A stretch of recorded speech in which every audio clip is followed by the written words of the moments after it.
하나님께서 여러분 모두에게 평강으로 함께해 주시기를 간절히 축원드립니다. 우리 옆에 좌우에 있는 분들 주님의 평화를 빌면서 서로 인사하겠습니다. 주님의 평화를 빕니다. 네, 감사합니다. 감사합니다. 오늘은 해산하는 수고라는 제목으로 말씀을 전합니다. 지난 한 주간 말씀을 묵상하면서 저희 가정은 결혼 기념일을 보냈습니다. 제가 중국에 견습 선교사로 1년 갔을 때 아내를 처음 만났습니다. 그리고 신대원 졸업할 때쯤 그 연도에 이렇게 결혼을 해서 그 다음 해에 임신한 상태로 우리 뉴라이프 교회에 왔습니다. 설교 제목을 해산하는 수고로 정한 후에 지금까지 아이를 낳고 길러온 그런 시간들을 한번 생각해 보았습니다. 새 아이를 낳았습니다. 3번의 출산으로 아내가 참 수고를 많이 했습니다. 살면서 경험해 보니 세상에서 가장 힘들고 어렵지만 그게 또 가장 귀하고 보람 있는 일이 이 가정을 이루고 생명을 낳고 기르는 일이다. 이런 생각을 했습니다. 생명을 걸고 낳았기에 이 자녀라는 존재는 내게 사랑이 되기도 하지만 큰 아픔이 되기도 하죠. 주신 자녀들을 보면서 생명이 생명을 낳는 하나님의 신비를 늘 새롭게 생각합니다. 바울은 이 생명의 신비를 통해서 갈라디아 교회를 바라보고 있습니다. 바울은 이 교회를 어떤 마음으로 바라보고 있는지 우리에게도 그런 마음을 갖기를 원하는데요. 오늘 19절 말씀에 그 마음이 표현되었습니다. 나의 자녀들아, 너희 속에 그리스도의 형상을 이루기까지 다시 너희를 위하여 해산하는 수고를 하노니. 이 갈라디아 교회를 향한 이 바울의 마음은 아버지의 마음, 어머니의 마음, 그 해산의 수고를 내가 하겠다라는 그 마음이 담겨져 있습니다. 제가 바울의 이 헌신을 이해하기 위해서 해산하는 수고를 한번 생각해 봤는데 제가 해산하는 수고를 해보지 않아서 이것은 솔직히 잘 모릅니다. 간혹 제 아내가 가끔씩 제가 미울 때 저에게 이런 얘기를 합니다. 낳는 게 얼마나 힘든지 한번 겪어봐야 한다고. 정말 죽을 것 같이 힘들다라고 말합니다. 임신하는 10개월, 그리고 낳는 일도 목숨 걸고 낳죠. 그리고 낳으면 그게 끝인가요? 그게 끝이 아니고 애를 낳으니까 권사님들이 이제 시작이다 하면서 끝이 없는 양육의 세계로 들어온 것을 환영한다 하면서 축복해 주시면서 또 격려도 해 주셨습니다. 정말 아이는 뱃속에 있을 때가 참 좋구나라는 것을 그런 말이 절로 나올 정도로 이 키우는 일도 참 수고롭다라는 것을 알게 됩니다. 바울은 교회가 그리스도의 형상을 이루기까지 해야 하는 그 수고를 해산하는 수고에 비유하고 있습니다. 한 교회가 세워지기 위해서 정말 많은 수고가 필요하다는 것을 우리는 다시 한번 보게 됩니다. 이런 바울을 이해하기 전에 바울이 처한 상황들을 다시 한번 우리가 한번 상기해 보겠습니다. 갈라디아 교회가 어떤 상황인지 제가 여러 번 여러분에게 말씀드렸죠. 다른 복음을 전하는 자들이 갈라디아 교회에 침투했습니다. 그들은 말합니다. 믿음으로 여러분이 하나님의 자녀 아브라함의 자손이 되었다면 유대인처럼 율법을 지켜야 됩니다. 이렇게 가르쳤습니다. 복음을 왜곡하였습니다. 이방인들을 유대인처럼 만들려고 그렇게 율법으로 이렇게 종으로 만들려 했습니다. 그동안 했던 그 바울의 모든 수고가 물거품이 되려는 그런 순간이죠. 예수 그리스도를 오직 믿음으로 여러분은 하나님의 자녀가 됩니다. 라고 그동안 그렇게 복음으로 전하며 가르쳤는데 그것이 무너졌습니다. 그리고 16절 말씀에 보면 바울이 내가 너희의 원수가 되었느냐라고 말을 할 정도로 이 갈라디아 교회의 교인들의 마음들이 이 다른 복음을 전하는 사람들의 마음이 뺏겨가지고 이 바울과 갈라디아 교회 교인들의 마음이 틀어졌습니다. 서로 원수처럼 여기는 것이죠. 갈라디아 교회 교인들 마음이 다른 복음을 전하는 그런 사람들에게로 마음이 이미 많이 기울어졌습니다. 바울은 그들이 이간질하였다라고 말을 합니다. 이 이간질로 교회 성도를 이제 통째로 잃게 될 위험에 처해져 있습니다. 이것을 보고 바울이 가만히 있을 수 없는 것이죠.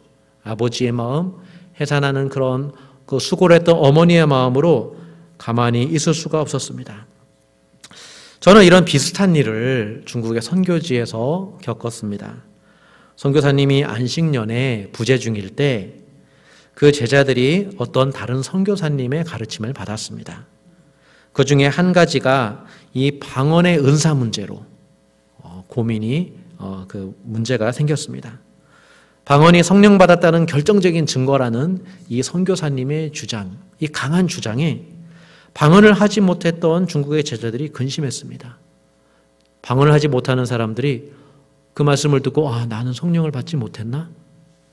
그러면 나는 하나님의 자녀가 아닌가?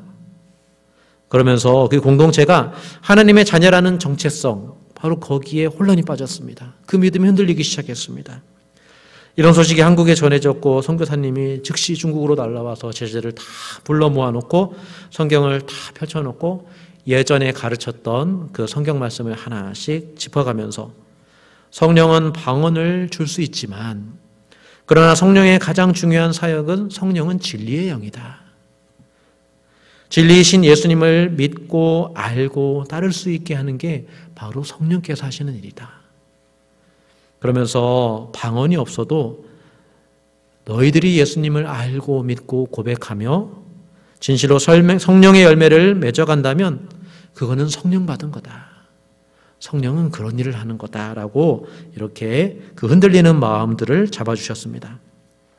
저도 그 자리에 참석했기 때문에 이 중국 제자들이 어떤 표정으로 그 가르침을 받았는지 다 보았습니다. 그걸 가르쳤을 때 마음에 이렇게 평안함을 얻는 그런 모습들을 보게 되었습니다. 중국과 여기가 너무 통신이 좋아서 즉시 그 소식을 듣고 국경을 넘어서 이 문제를 해결했습니다. 안 그랬다면 제자들을 다 뺏겨가지고 이 방언의 종이 되었을 수도 있는 것이죠. 이에 비해 바울의 시대를 생각하면 참 답답했을 것입니다. 그 옛날 소식을 주고받는 그 시간만 해도 몇 달이죠. 바울이 교회의 문제를 편지를 통해서 아는 순간 아마 교회는 벌써 돌이킬 수 없는 상황 가운데 아마 처했을 것입니다. 이들 앞에서 바울이 다시 하고자 하는 이 해산의 수고는 과연 무엇일까? 이 해산의 수고를 어떻게 하는 것일까? 라는 것을 한번 말씀을 통해 보겠습니다. 그것은 12절을 우리가 함께 보겠습니다. 12절. 형제들아, 내가 너희와 같이 되었은즉 너희도 나와 같이 되기를 구하노라. 자, 해산하는 수고는 내가 너희와 같이 되는 것. 그리고 이런 수고를 하는 목적은 이것을 통해서 너희가 나와 같이 되는 것. 바로 이것입니다. 바울이 교회가 그리스도의 형상을 이루기까지 해산하는 수고를 한다고 하였습니다. 한 교회가 그리스도의 형상이 이루어지려면 필요한 것이 몇 가지가 있죠. 먼저 그 형상을 이루어가는 사람이 있어야 되고, 그리고 그 사람이 누군가에게 본이 되어줘야 됩니다. 그리고 그 누군가는 제자로서 그를 본으로 삼아야 됩니다. 이렇게 주 안에서 본이 되는 자, 그리고 그 본을 받는 자의 관계가 하나로 연합되어 있을 때 그런 사랑의 관계 속에서 한 영혼이 그리스도인으로 태어나고 그리스도인으로 세워지고 교회가 세워진다라고 말씀합니다. 그래서 바울은 교회마다 편지할 때 이런 말을 많이 했죠. 나를 본받아라. 너희 나를 본받으라. 모든 교훈의 중심에는 그런 말씀들이 있습니다. 너희들도 내가 주님을 본받은 것처럼 너희도 그렇게 되기를 내가 기도한다. 말씀합니다. 이것은 예수님의 생명을 낳고 제자가 세워지는 성경의 방법입니다. 예수님의 방법입니다. 예수님도 친히 우리에게 생명을 주시기 위해서 육신이 되어주셨죠. 육신으로 오시고 제자를 불러서 함께 다니시고 제자들을 보는 앞에서 십자가를 지시고 부활하신 후에 직접 성경을 가르쳐 주시고 하늘에 오르셔서 성령을 주심으로 이 제자들을 세우고 교회를 세웠습니다. 바울도 예수님이 불러주셨죠. 복음을 듣게 하시고 만나주시고 박해자에서 이제는 복음을 전할 수 있는 그런 주님의 충성된 제자가 되었습니다. 이 말씀은 바울이 전하는 그 편지에서 자주 등장하고 있는데 내가 그리스도를 본받는 것 같이 너희는 나를 본받으라. 이 말씀은 사도행전에도 나옵니다. 바울이 로마로 압송되어 가는 그런 과정 속에서 이 불신자였던 아그리빠 왕, 그 앞에서 자신을 변명하면서 이렇게 예수님을 쭉 증거하죠. 그러면서 이런 말을 합니다. 말이 적으나 많으나 당신뿐만 아니라 오늘 내 말을 듣는 모든 사람도 다 이렇게 결박된 것 외에는 나와 같이 되기를 하나님께 원하나이다. 바울이 믿지 않는 자에게도 그리스도를 본받는 나와 같이 되기를 원하는 그런 마음으로 다가갔습니다.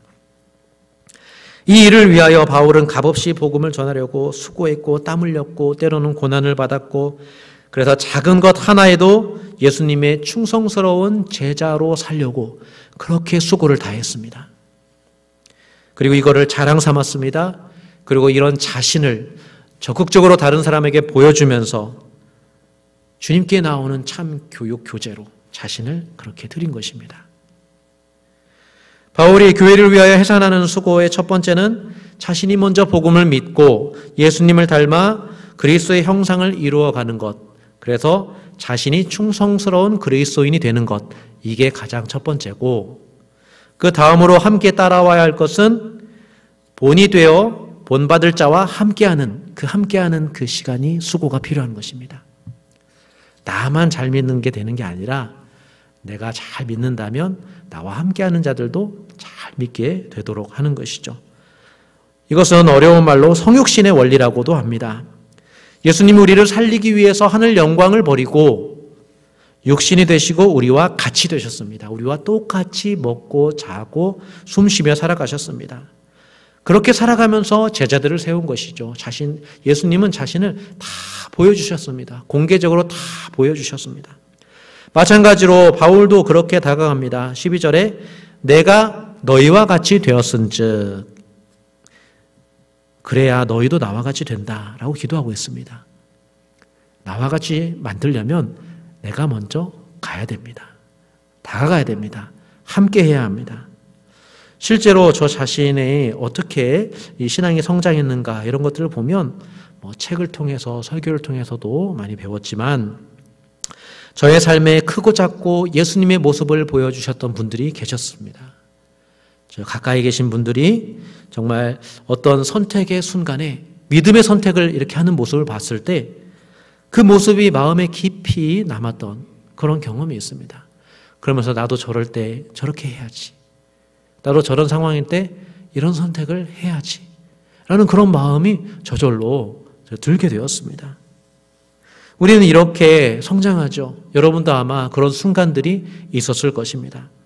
이런 바울의 성육신 원리는 고린도전서 9장에도 나와 있는데 이것은 앞서 말한 전도의 방법이면서 동시에 교회를 세우는 양육의 원리이기도 합니다. 자신이 본이 되는 그런 방식. 요약하면 이렇습니다. 내가 모든 사람에게서 자유로우나 스스로 모든 사람에게 종이 된 것은 더 많은 사람을 얻고자 함이라. 유대인들에게 내가 유대인과 같이 된 것은 유대인을 얻고자 함이요. 율법이 없는 자에게 내가 율법이 없는 자 같이 된 것은 그 사람들 얻고자 함이고, 약한 자들에게 내가 약한 자와 같이 된 것은 그 약한 자를 얻고자 함이고, 내가 여러 사람에게 여러 모습이 된 것은 아무쪼록 몇 사람이라도 구원하고자 합니다. 라는 것을 바울이 자신의 사역 원리를 이렇게 적었습니다.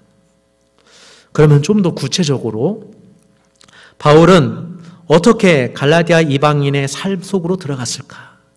어떤 방식으로 들어갔을까? 한번 생각해 보겠습니다. 갈라디아 지역은 오늘날과 다른 다신교 사회였습니다. 이방인들은 각각 자기 신이 있을 뿐만 아니라 각각 지역마다 신들이 있었습니다. 이 건물에도 신이 있고 저 지역에도 선물이 있고 일터에도 신이 있다고 생각했습니다. 그런데 바울은 텐트를 만드는 사람으로서 자기의 직업을 가지고 그런 이방인들과 함께 했습니다. 그래서 이방인 도시에 들어가서 그들이 필요한 좋은 텐트를 만들어 주었습니다. 그러면서 서로 신뢰의 관계를 쌓았죠. 폭리를 취하지 않았습니다. 좋은 제품을 잘 만들어서 공급해 줬습니다. 바울이 이방 다신교 사회에서 만약에 자신 스스로가 예수님의 제자로 굳건히 서 있지 못했다면 아마 이방 사회에 들어가서 이방인처럼 되었을 것입니다. 이방인처럼 되고 그 그리스도에 대한 그 신앙의 충성심이 아마 혼합되어 가지고 아마 다른 이방인들처럼 교회에서는 제자처럼 살고, 그러나 교회 바깥에서 일터에서는 그냥 그쪽에서 사는 사람대로 사는 그런 모습으로 변했을 것입니다. 그러면 그가 전하는 복음이 사실은 생명력이 없게 되는 것이죠. 그러나 바울은 언제 어디서나 예수님께 충성된 마음으로 살고자 힘썼습니다. 이 수고를 다했습니다. 교회에서나 일터에서나 주일이나 평일이나 그의 모습은 일관성이 있었습니다. 이 일을 위해서 박해와 고난이라도 이것을 감당해냈습니다. 이런 모습을 가운데 이 자신과 했던 그 거래 관계가 친교 관계로 발전하고 그 관계 속에서 사람들은 그리스도를 따르는 바울의 모습을 다 보게 되는 것이죠. 그러면서 그런 불신자에게 호기심이 생길 수 있습니다. 왜 바울은 저렇게 살지? 그리고 또 어떤 불신자는 삶의 공허함이 채워지지 않는데 바울은 그렇지 않아 보이고, 또 어떤 사람에게는 기쁨과 만족이 없어서 내가 삶이 절망스러운데 바울과 같은 사람은 어떻게 저런 절망스러운 상황 속에서도 저렇게 평안하게 살아갈 수 있을까? 바울을 보면 한 번쯤은 생각하게 되는 것이죠. 바울이 그들 곁에 항상 함께 있었기 때문에. 모든 사람은 좋은 삶을 살고 싶어 합니다. 그래서 돈을 추구했다가 돈이 전부가 아니구나. 물질을 추구했다가 물질이 전부가 아니구나. 자기가 섬기는 신을 열심히 충성했다가 더 이상 내게 의미가 되지 않는구나 라고 할 때가 분명히 한 번쯤은 다 찾아오게 되어 있습니다. 그때 복음으로 충만한 사람이 옆에 있다면 그 가까운 그 사람은 복음이 무엇인지, 예수님이 무엇인지를 보여주는 그런 통로가 될 수 있는 것이죠. 그러면 사람들은 바울을 통해 바울이 믿는 신에 대해서 매력을 느끼게 됩니다. 그러면서 바울에게 이런 질문을 하게 될 것이죠. 어떻게 하면 너처럼 될 수 있니? 어떻게 하면 너같이 살 수 있니? 이렇게 힘든 세상을 어떻게 하면 너처럼 그렇게 평안하게 그러나 담대하게 살아갈 수 있니? 사랑하는 성도 여러분, 주변으로부터 이 말을 들을 수 있는 만큼 여러분이 그리스도인 되기를 기도합니다. 정말 이 목표를, 이 거룩한 목표를 여러분 가지기를 기도합니다. 이 말을 들을 때 너희도 나와 같이 되기를 구하노라. 바울의 이 기도가 응답되는 것입니다. 복이 세상에 흘러가는 순간입니다. 이것이 바로 하나님이 생각하는 전도 방법이고, 동시에 이와 같은 원리는 우리가 그리스도인으로서 다른 그리스도인을 더 성숙하게 세우는 방법입니다. 또 한 가지가 있는데, 바울은 이렇게 함께하면서, 사람들과 함께하면서 지난 그 과거의 한 가지를 회상합니다. 복음을 전하기 위해서 갈라디아 그 이방인들과 함께 삶을 나누었기 때문에 부득이하게 바울 자신의 육체의 약함을 드러낼 수밖에 없었습니다. 가까이 하다 보면 연약함 다 드러나죠. 서로 가까워지면 보이고 싶지 않은 그런 모습도 보여줄 수밖에 없습니다. 주변을 보면 그렇게 가깝게 지내다가도 서로의 약함을 보고 그 관계가 오래 유지되지 못하고 깨지는 경우를 참 많이 보게 됩니다. 이 육체의 약함이 본받으려는 사람에게는 시험이 될 수도 있습니다. 그 모습으로 업신여김을 당할 수도 있습니다. 그래서 바울은 여러 가지 소리를 실제로 들었습니다. 또 외모가 좀 그렇다. 그리고 글은 잘 쓰는데 말은 시원찮다. 이런 말도 들었습니다. 그리고 바울은 복음을 전할 때 거절받은 경험이 참 많습니다. 누구나 복음을 전하기 위해서 누군가 함께하고자 한다면 이렇게 육체의 연약함이 드러나 겁을 당할 수 있다는 것을 늘 생각하셔야 됩니다. 그리고 거기에 너무 상처받아서는 안 됩니다. 그럴 수 있습니다. 그렇다고 이렇게 불신자와 함께 세상을 살아갈 때 거부의 경험만 있는 게 아니죠. 바울이 이렇게 갈라디아 교인들에 나갔을 때 갈라디아 교인들의 경우에는 그 바울이 전하는 복음을 받았습니다. 육체의 연약함, 외모의 연약함, 이것을 다 알고 있음에도 불구하고 그것의 장애물을 뛰어넘어서 바울의 육신의 연약함을 다 받아주고 그 복음을 그대로 받아들였습니다. 그래서 바울을 하나님의 천사와 같이 그리스도와 같이 영접했다라고 바울이 기억하고 있습니다. 갈라디아 교인들은 성령이 주시는 삶의 자유와 평안함을 맛보고 자기에게 기꺼이 본이 되어주는 이 바울에게 눈이라도 빼어줄 정도로, 아마 바울이 눈이 안 좋았던 것 같습니다.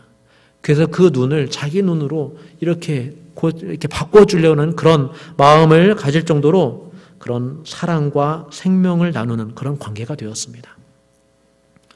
육체의 약함 때문에 오히려 본받는 자가 은혜를 알고 도리어 그 약함을 채워주려는 그 관계가 된 것이죠. 성숙한 관계로 발전한 것입니다.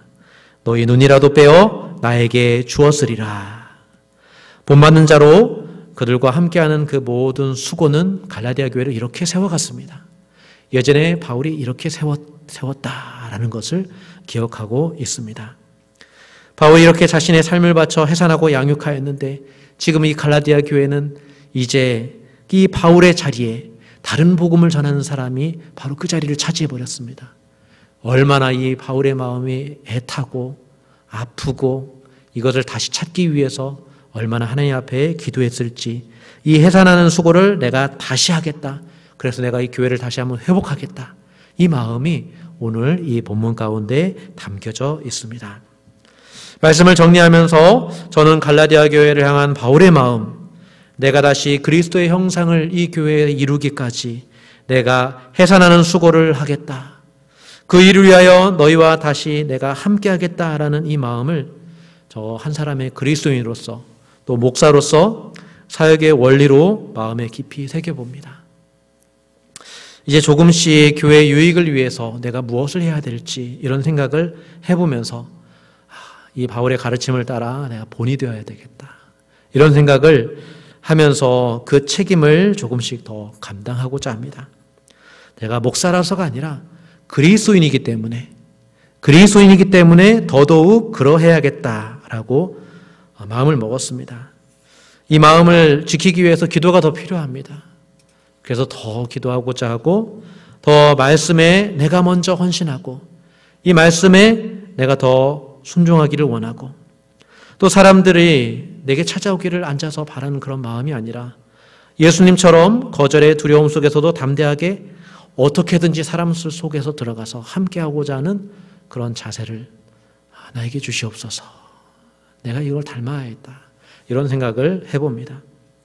그리고 이것은 주님께서 저에게만 주시는 마음이 아니라 교회의 모든 리더십, 직분자, 장로님, 집사님, 권사님 모두 다 저와 같기를 기도합니다. 우리가 서로가 서로를 위해서 예수님께 충성을 다하고 서로에게 본이 되어주는 이 수고를 해야 합니다. 이것이 교회를 회복시키는 가장 좋은 방법이고 이것이 유일한 방법이라 믿습니다. 함께 그리스도의 형상을 세워가는 방법입니다. 이것이 바울이 꿈꾸는 교회였고 예수님께서 세워가셨던 그런 방법이었고, 그리고 제가 그리는 그리스도의 몸된 교회가 세워지는 모습입니다. 먼저 사랑하면서 다른 사람에게 이렇게 사랑하세요 말하는 여러분이 되기를 바라고, 먼저 봉사하면서 이렇게 봉사하세요 말씀할 수 있는 여러분이 되기를 바랍니다. 먼저 내가 기도하면서 여러분도 함께 기도하세요 라고 말할 수 있기를 원하고, 내가 먼저 직장에서 이렇게 살아갔습니다, 여러분도 직장에서 이렇게 살아가 보십시오. 가정에서 제가 이렇게 해봤습니다 라면서 제자된 우리가 먼저 내가 순종하면서 본이 되어주는 그런 우리 모든 성도들이 다 되기를 기도합니다. 이거 누구나 할 수 있습니다. 왜냐하면 모든 믿는 자의 그 중심 가운데 예수 그리스도가 살아계시기 때문입니다. 우리가 가장 어려워하는 부분은 아마 우리가 함께하고자 할 때 육신의 연약함이 드러날까 봐 주저함이 있을 수 있습니다. 우리는 서로 좋은 모습만 보여주려 합니다. 그래서 연약함이 드러날 때 창피하거나 좌절하고자 이런 마음이 듭니다.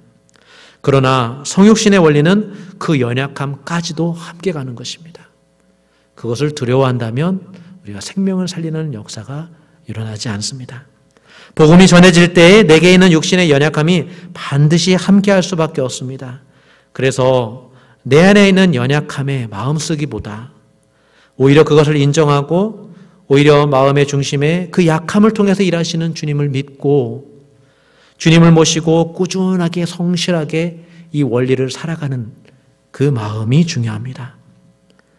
그래서 주 안의 육신의 약함은 그러면 주 안에서 이게 방해물이 아니라 모두에게 성장의 기회가 될 수 있습니다. 내 약함을 서로에게 들어질 때 그것이 비난과 거부가 아니라 이것이 주 안에서 함께 받아들여질 때 이것은 약함은 시험거리 거부할 이유가 아니라 주 안에서 서로 긍휼히 여겨주고 덮어주고 채워줘야 되는 그런 섬김의 이유가 되는 것입니다. 그래야 우리는 성장할 수 있습니다. 그래야 우리는 그리스도의 형상으로 서로가 서로를 세워갈 수 있습니다. 교회의 회복을 위해서 지금 저를 포함해서 누군가는 이런 해산하는 수고를 해야 합니다. 자신의 연약함이 드러나는 이런 일도 감수할 수 있어야 됩니다. 그 일을 위해서 내가 먼저 말씀과 기도에 헌신하고 남을 세우기 위해서 내가 본이 되기를 그렇게 힘쓰는 저와 여러분이 되기를 원합니다. 교회는 사람의 명령으로 세워지는 게 아닙니다. 세상의 지혜로 세워지는 게 아닙니다. 교회는 건물이 아닙니다. 예수님을 믿는 자들이 서로가 서로에게 생명의 본이 되어주는 것, 그렇게 서로를 세워가는 생명의 공동체가 교회입니다. 여러분 모두가 저와 같이 되기를 원합니다. 이 말이 얼마나 하나님 앞에 귀한 일인지 다시 한번 생각해 봅니다. 이 마음이 교회를 세우는 수고, 그 해산하는 수고를 감당케 하는 마음인 줄 믿습니다. 그리고 여러분도 다른 누구에게 똑같이 당신도 나와 같이 되기를 원합니다. 이렇게 말할 수 있기를 원합니다. 그 정도의 성숙함, 그런 성도가 될 수 있기를 원합니다. 그래서 이러한 같은 마음으로, 바울의 마음으로 우리에게 주신 이 뉴라이프 교회 공동체를 세워나갈 수 있는 우리 모두가 될 수 있기를, 이 목표를 위해서 우리가 수고를 다할 수 있는 우리 온 성도들 될 수 있기를 우리 주님의 이름으로 간절히 축원드립니다. 아멘. 우리 함께 이 기도 제목을 놓고 말씀을 놓고 기도하겠습니다. 이게 어려운 일이다라고 생각할 수 있지만 그러나 이 방법밖에 없습니다. 주님께서 우리에게 생명을 주셨습니다. 그 생명을 증거하는 방법은 그 생명을 따라 성실하게 살아가는 방법밖에 없습니다. 그래서 내가 누군가에게 본이 되어주고 그 누군가는 나로 인해 그리스도인으로 세워지는 이런 생명의 역사가 주님께서 원하는 방법입니다. 바울이 그렇게 살았고 예수님이 그렇게 살았습니다. 우리도 그렇게 살 수 있기를, 이런 소망을 가지고 우리가 해산하는 수고를 감당하는 이 바울의 마음으로 우리에게 주어진 성도의 삶을 살아가게 하여 주시옵소서. 은혜 주시옵소서. 우리 함께 기도하겠습니다. 살아계신 하나님 아버지, 우리가 바울의 모습을 보면서 아버지 어떻게 교회를 세워나가야 될지를 보게 됩니다. 아버지 하나님, 갈라디아 교회 아버지 그 이방인 가운데 바울이 그렇게 함께하면서 아버지 자신이 성실하게 그리스도의 삶을 살아가는 그 바울의 모습처럼 아버지 우리도 언제 어디서나 누구를 만나든 무엇을 하든지 우리 안에 있는 예수 그리스도의 생명으로 살아가게 하여 주시고 아버지 그 일을 통해서 전도하게 하여 주시고 그 일을 통해서 다른 사람을 세워가게 하여 주시옵소서. 아버지 우리가 다른 누군가에게 본이 되어 너도 나와 같이 되기를 원하노라 이 말을 할 수 있는 성숙한 그리스도인이 다 될 수 있도록 아버지께서 크신 복을 내려 주시옵소서. 하나님께 감사드리며 살아계신 예수님의 이름으로 기도드립니다. 아멘. 살아계신 하나님 아버지, 교회를 사랑했고 교회를 그리스도의 형상으로 이루기까지 다시 해산하는 수고를 하려는 바울을 통해 우리도 그와 같은 마음을 품기를 원합니다. 주님을 믿어 다른 누군가에게 너도 나와 같이 되기를 원한다 말할 수 있는 주님의 제자가 되기를 원하오니 주여 우리 모두를 신실하게 주님 따르게 하여 주시옵소서. 성령 충만하게 하여 주시옵소서. 감사드리며 예수님의 이름으로 기도드립니다. 아멘.